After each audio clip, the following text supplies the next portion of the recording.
Hello students, welcome to my YouTube channel.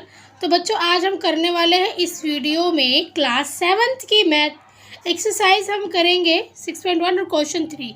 तो बच्चों, question में क्या है हमारे कि आकृति खींचकर पुष्टि कीजिए कि एक समद्विबाहु त्रिभुज में शीर्षलंब व माध्यिका एक ही रेखाखंड हो सकते हैं। तो बच्चों, सबसे पहले क्या है कि हमें क्वेश्चन को समझना है। क्वेश्चन में क्या कहा जा रहा है कि एक आकृति खींच के हमें बताना है कि एक त्रिभुज में शीर्षलंब व माध्यिका एक ही रेखाखंड हो सकता है, हमें ये बताना है।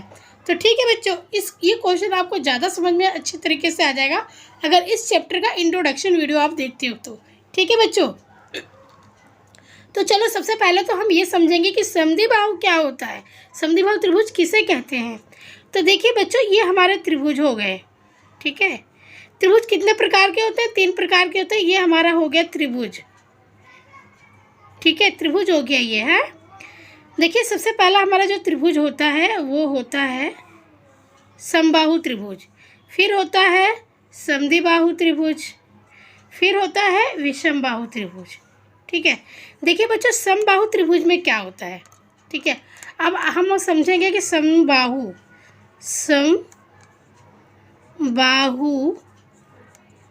त्रिभुज, समबाहु त्रिभुज में क्या होता है कि इसकी जो तीनों भुजाएं हैं वो बराबर होती हैं। ठीक है, और समद्विबाहु में क्या होता है? समद्विबाहु त्रिभुज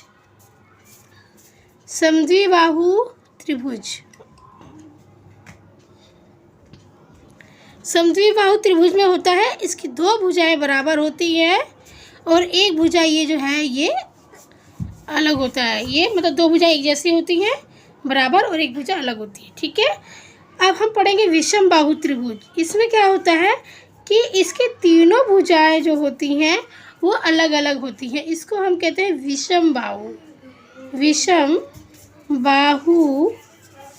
त्रिभुज। ठीक है, समबाहु तीनों भुजाएं सेम होती हैं, समद्विबाहु 2 भुजाएं बराबर होती हैं, विषमबाहु तीनों भुजाएं अलग अलग होती हैं, अलग अलग माप की होती है। ठीक है, तो ये तो बच्चों आपने त्रिभुज के बारे में समझा। ठीक है, तो अब हम क्वेश्चन को सॉल्व करते हैं। ठीक है, तो समद्विबाहु आपको इसमें समझ में आ गया कि समद्विबाहु किसे कहा जाता है? समद्विबाहु कहा जाता है जिसकी 2 भुजाएं क्या होती हैं? बराबर होती हैं। ठीक है, तो देखिए इसमें क्या बोला है, आकृति खींच के हमें बताना है कि माध्यिका और शीर्षलंब एक ही होता है। ठीक है, तो बच्चों देखिए ये मैंने समद्विबाहु त्रिभुज बना लिया है। इसकी क्या है, ये 2 भुजाएं बराबर हैं, हमें समद्विबाहु त्रिभुज में ही बताना है। तो ये समद्विबाहु त्रिभुज हो गया। मान लीजिए ये 5 सेंटीमीटर हो गया, ये भुजा 5 सेंटीमीटर हो गई, और जो ये वाली भुजा है हमारी, ये हमारी 10 सेंटीमीटर की हो गई। ठीक है, अब हमें क्या बताना है कि समद्विबाहु त्रिभुज में बताना है माध्यिका और शीर्षलंब एक रेखाखंड हो सकता है। तो देखिए ये हमारा शीर्ष होता है, हम इसका नाम रख लेते हैं पहले। तो ये हमारा ए हो गया, ये हमारा बी हो गया और ये हमारा सी हो गया। तो माध्यिका कौन सी रेखा होती है बच्चों?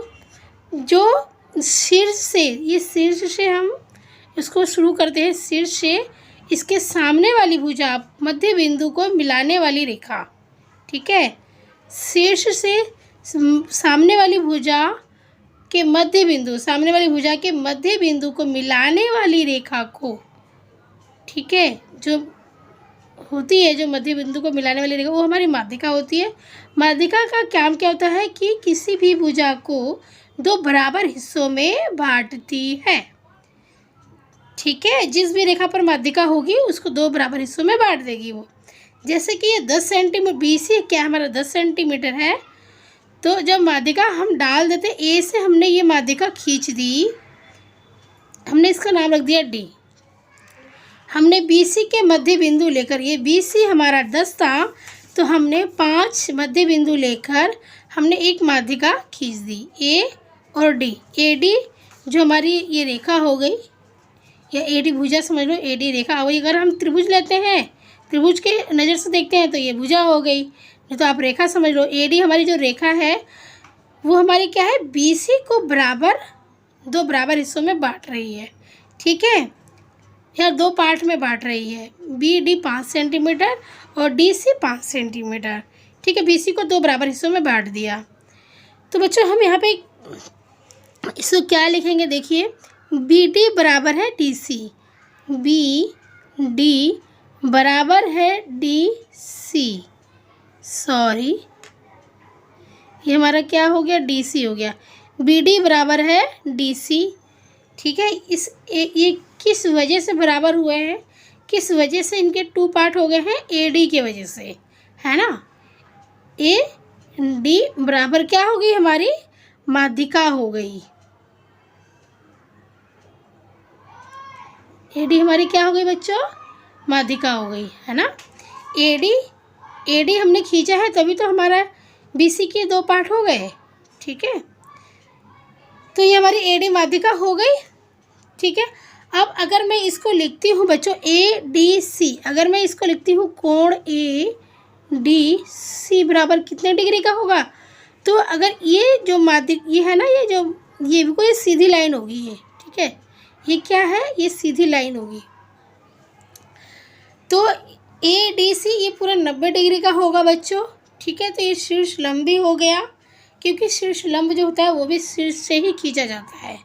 ठीक है, तो AD हमारा 90 डिग्री हो गया। तो जब AD हमारा 90 डिग्री हो गया तो ये हमारा शीर्ष लंब हो गया, है ना। तो AD हमारा क्या हो गया, AD हमारा शीर्ष लंब हो गया, है ना। AD हमारा क्या हो गया बच्चों, शीर्ष लंब हो गया। ठीक है, AD हमारा क्या हो गया, शीर्ष लंब हो गया। अगर मैं इसको कोण ADC बराबर अगर मैं देखती हूँ इस हिसाब से कोण ADC हमारा कितने डिग्री का कोण हुआ, तो ये 90 डिग्री का हो गया। इसी तरीके से कोण ADB अगर आप लिखोगे तो कितने डिग्री का लिखोगे, 90 डिग्री का लिखोगे। तो जब ये 90 डिग्री का है तो हमारा ये क्या है, ये शीर्ष लंब होता है, लंब है। ठीक है ना, ये हमारा शीर्ष लंब हो गया, क्योंकि जो लंब होता है वो 90 डिग्री का ही होता है। ठीक है बच्चों, तो इस तरीके से समद्विबाहु त्रिभुज में शीर्ष लंब और माध्यिका एक रेखा हो सकती है।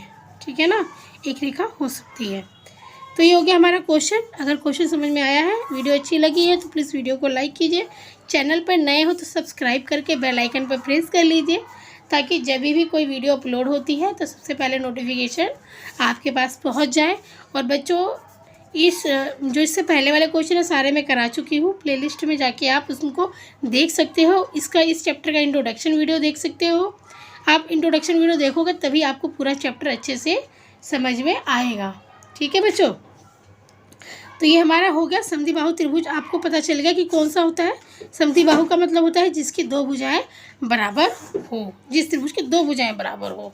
ठीक है बच्चों, और माध्यिका का मतलब क्या होता है, माध्यिका का मतलब ये होता है कि वह रेखा जो किसी भुजा को 2 बराबर हिस्सों में बांटती है। ठीक है, वह रेखा AD माध्यिका है ना, वो हमारे जो हमारे BC भुजा है इसको 2 बराबर हिस्सों में बांट रही है ना। और हमारा शीर्ष लंब क्या होता है, शीर्ष लंब होता है शीर्ष, ये शीर्ष है हमारा।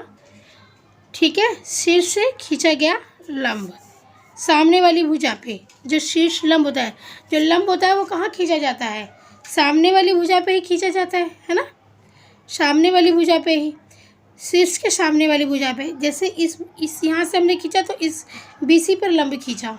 ठीक है, अच्छा मान लीजिए बच्चों, जैसे कि हमारा ये हमारा त्रिभुज है।